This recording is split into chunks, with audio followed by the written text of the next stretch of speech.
I had a black dog. His name was Depression. Whenever the black dog made an appearance, I felt empty and life just seemed to slow down. He could surprise me with a visit for no reason or occasion.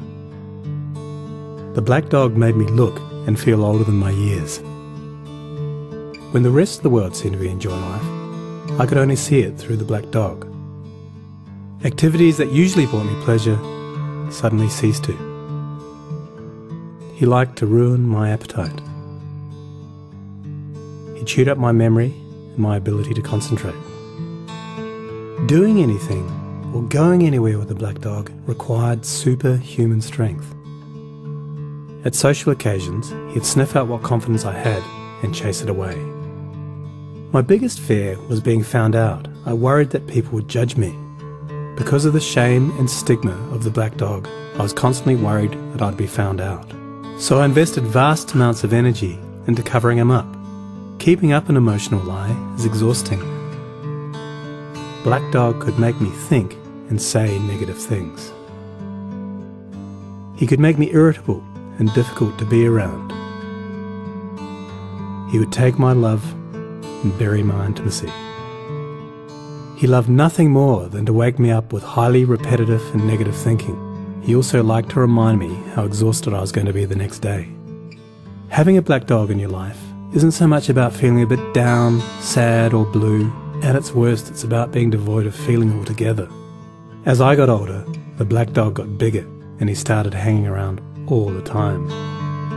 I'd chase him off with whatever I thought might send him running. But more often than not, he'd come out on top. Going down became easier than getting up again. So I became rather good at self-medication, which never really helped. Eventually, I felt totally isolated from everything and everyone. The black dog had finally succeeded in hijacking my life. When you lose all joy in life, you can begin to question what the point of it is. Thankfully, this was the time that I sought professional help.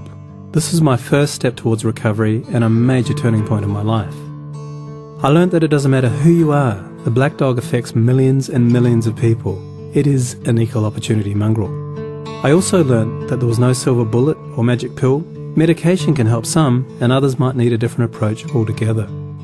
I also learned that being emotionally genuine and authentic to those who are close to you can be an absolute game changer. Most importantly, I learnt not to be afraid of the black dog, and I taught him a few new tricks of my own. The more tired and stressed you are, the louder he barks, so it's important to learn how to quiet your mind. It's been clinically proven that regular exercise can be as effective for treating mild to moderate depression as antidepressants, so go for a walk or a run and leave the mutt behind. Keep a mood journal. Getting your thoughts on paper can be cathartic and often insightful. Also keep track of the things that you have to be grateful for. The most important thing to remember is that no matter how bad it gets, if you take the right steps, talk to the right people, black dog days can and will pass.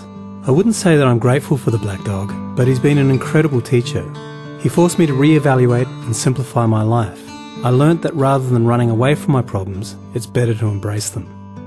The black dog may always be part of my life, but he'll never be the beast that he was. We have an understanding. I've learned through knowledge, patience, discipline and humour, the worst black dog can be made to heal.